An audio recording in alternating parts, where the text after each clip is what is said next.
اردو برائے جماعت نہم۔ السلام علیکم ورحمۃ اللہ وبرکاتہ۔ سبق ہجرت نبوی، یعنی آپ صلی اللہ علیہ وسلم کی مدینہ کی جانب ہجرت سے متعلق یہ سبق ہے۔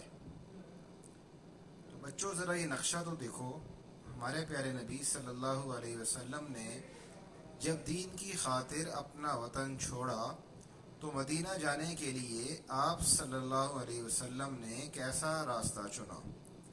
آپ صلی اللہ علیہ وسلم اپنے دوست حضرت ابو بکر صدیق رضی اللہ عنہ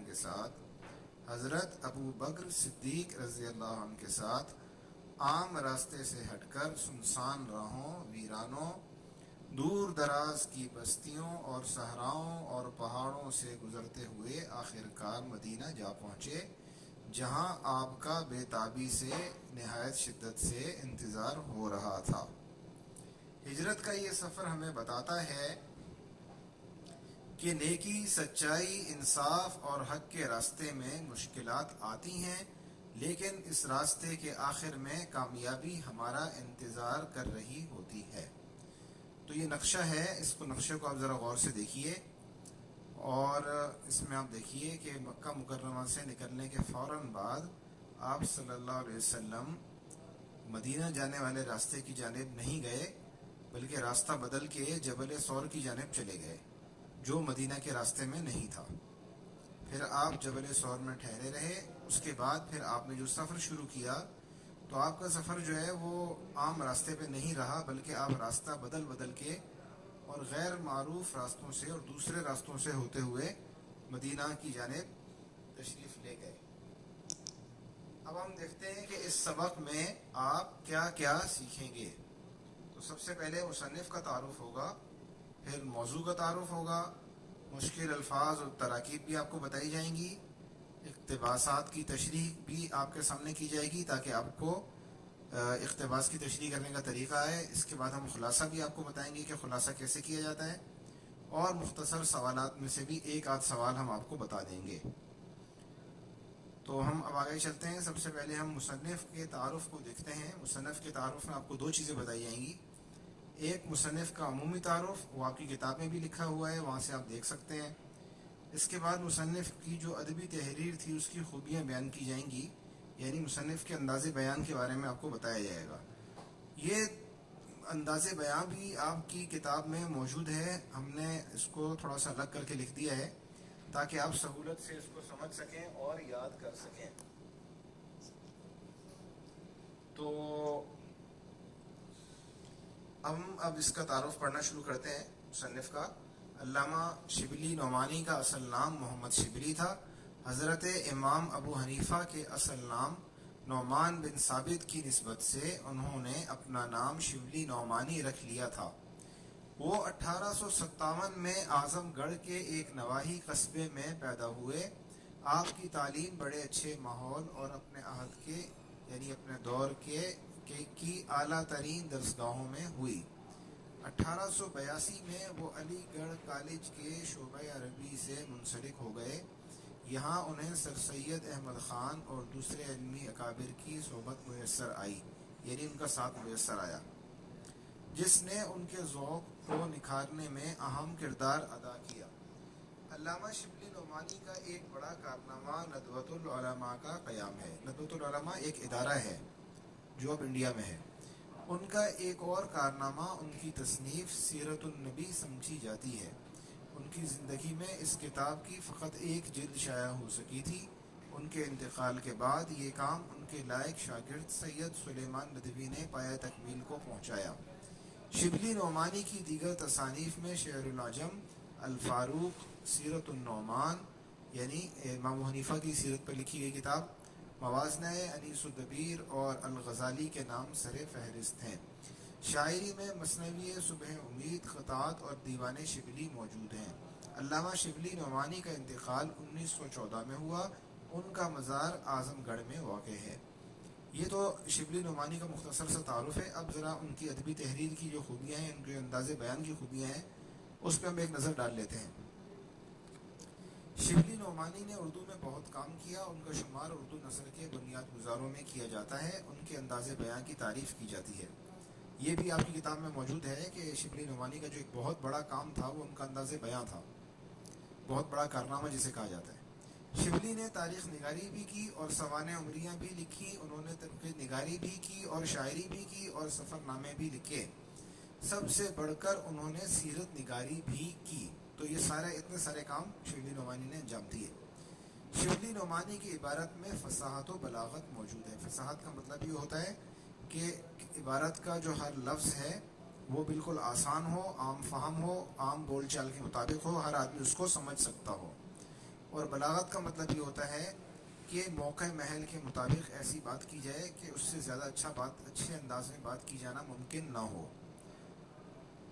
دلکش ترکیبیں ملتی ہیں, ایجاز و اختصار بھی پایا جاتا ہے, عالمانہ رنگ کے ساتھ ادیبانہ جوش و خروش اور شعر کسی نغمگی بھی نظر آتی ہے. تو یہ ساری ان کی عبارت کی خوبیاں ہیں, اور آپ کی کتاب میں بھی ایک ہی ساتھ بہت ساری ان کی خوبیاں موجود ہیں, وہ بھی آپ یاد کر سکتے ہیں. ان کی عبارت میں فلسفے کی گہرائی بھی ملتی ہے اور جمالیات کی تازگی بھی. وہ پڑھنے والے کی طبیعت میں بھی جوش پیدا کر دیتے ہیں. وہ تاریخی واقعات اور تفصیلات کو اس انداز میں بیان کرتے ہیں کہ پڑھنے والا ان کی تحریر میں کھو کر رہ جاتا ہے اور خود کو تاریخ کا حصہ محسوس کرنے لگتا ہے. اب آپ ان کی تحریر ہجرت مدینہ کا مطالعہ کیجیے.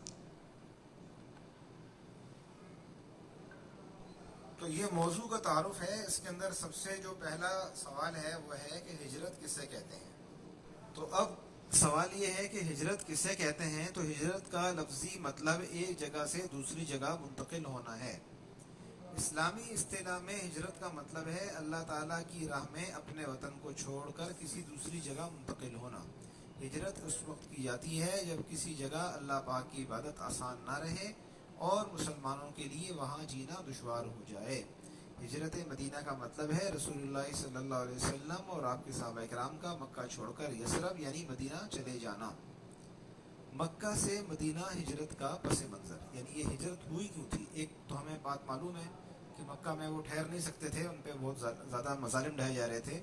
اور جیسا کہ آپ کے سبق کا پہلا جملہ بھی یہی ہے کہ گویا کہ کفار جو ہے وہ انہوں نے آپ صحابہ کرام کو قتل کرنے کا تہیہ کر لیا تھا اور وہ بس گویا کہ تلواریں نکال چکے تھے. تو یہ ساری صورتحال بتا رہی تھی کہ وہ مکہ میں اب نہیں رہ سکتے, ان کو مکہ سے جانا ہوگا. لیکن مدینہ کیوں گئے, تو یہ اب اس کا پس منظر ہے کہ بیعت عقبہ اولا اور بیعت عقبہ ثانیہ کے بعد یثرب کے لوگوں نے وعدے کے مطابق 1 صدی سے جاری جنگیں ختم کروانے کے لیے آپ صلی اللہ علیہ وسلم کو یثرب بلایا. مگر مکہ کے مشرکین آپ صلی اللہ علیہ وآلہ وسلم کی جان مبارک کے درپے ہو گئے. تو آپ صلی اللہ علیہ وسلم نے اب حضرت علی کو اپنے بستر پر سلا دیا اور آپ خاموشی کے ساتھ اپنے گھر سے نکل کر سب سے پہلے حضرت ابو بکر صدیق رضی اللہ عنہ کے گھر گئے اور اپنا ارادہ ظاہر فرمایا. پھر حضرت ابو بکر کے ساتھ آپ صلی اللہ علیہ وسلم نہایت حکمت عملی کے ساتھ بچتے بچاتے مدینہ منورہ پہنچے. تو اب ہجرت نبی کا مقصد کیا ہوا بھائی؟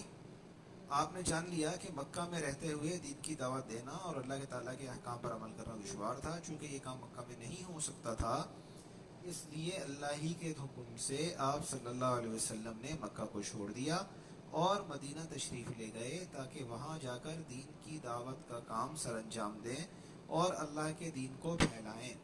پیارے بچوں, جب ایک جگہ رہ کر ہم کوئی با مقصد کام نہ کر سکیں تو ہمیں وہ جگہ چھوڑ کر دوسری جگہ چلے جانا چاہیے, کیونکہ اللہ کی زمین اور اس کا فضل بہت وسیع ہے. تو یہ تو ہو گیا ہجرت کا سبق. ہجرت کیوں ہوئی, اس کا مقصد کیا تھا, یہ آپ کو سمجھ میں آ گیا. اب ہم 2 عبارتوں کی تشریح آپ کے سامنے کر دیتے ہیں تاکہ آپ کو اقتباس کی تشریح کرنے کا طریقہ آ جائے. تو اس میں الفاظ معنی بھی ہیں اور تشریح اقتباس بھی ہے. سبق آپ کو پتہ ہے کہ ہجرت مدینہ ہے جس کے مصنف علامہ شبلی نعمانی ہیں. عبارت کیا ہے؟ عبارت ہے اس وقت جب کہ دعوت حق کے مقابلے میں ہر طرف سے تلوار کی چنکاریں سنائی دے رہی تھی, حافظ عالم نے مسلمانوں کو دارالامن مدینہ کی طرف رخ کرنے کا حکم دیا. لیکن خود وجود اقدس صلی اللہ علیہ وسلم جو ان ستمگاروں کا حقیقی ہدف تھا, اپنے لیے حکم خدا کا منتظر تھا.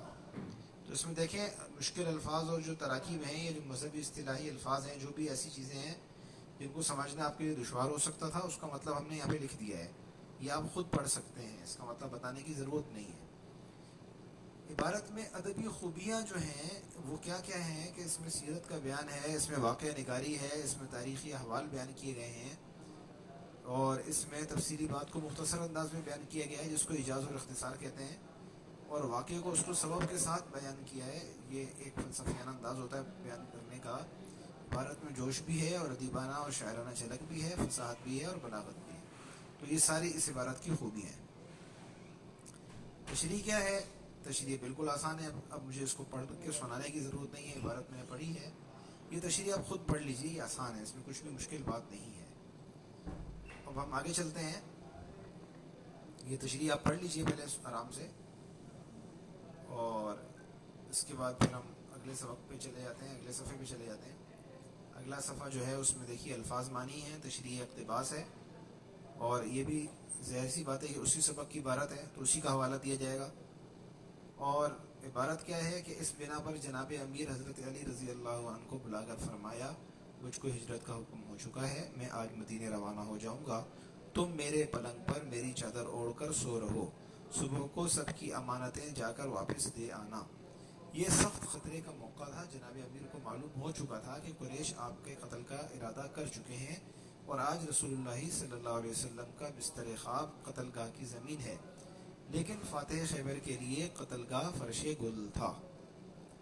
تو اب اس کی عبارت کا بھی سیاق و سباق آپ کو معلوم ہے کہ یہ مدینہ ہجرت مدینہ سے لی گئی ہے۔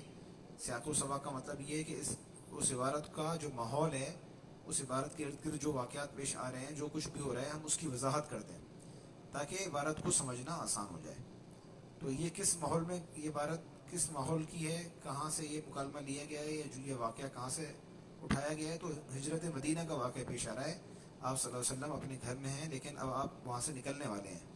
کفار مکہ کے جو جوان تھے انہوں نے گھر کو گھیرے میں لے رکھا ہے اور وہ آپ کے قتل کے درپے ہیں، اور اس عالم میں آپ صلی اللہ علیہ وسلم جو ہے وہ تشریف باہر لے جاتے ہیں، باہر تشریف لے جاتے ہیں، لیکن اس سے پہلے آپ کیا کرتے ہیں کہ آپ حضرت علی کو اپنے بستر پر سلا دیتے ہیں۔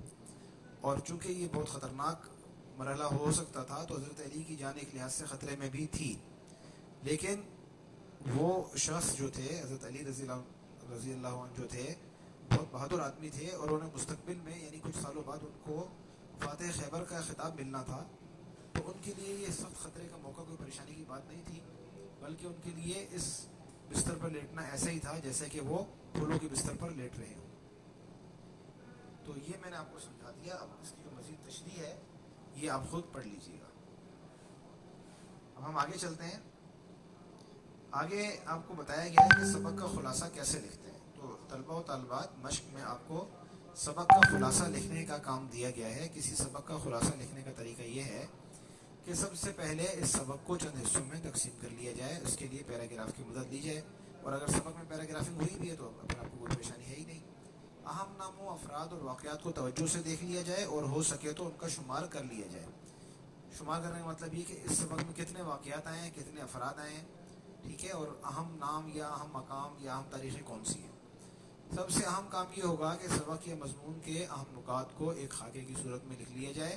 نکات لکھنے کا فائدہ یہ ہوگا کہ سبق کی تمام باتیں ایک نظر میں آپ کے سامنے آ جائیں گی۔ ایک پیراگراف میں 3 یا 5 اہم باتیں یا نکات ہوا کرتے ہیں، آپ ان نکات کو ترتیب سے لکھتے جائیے۔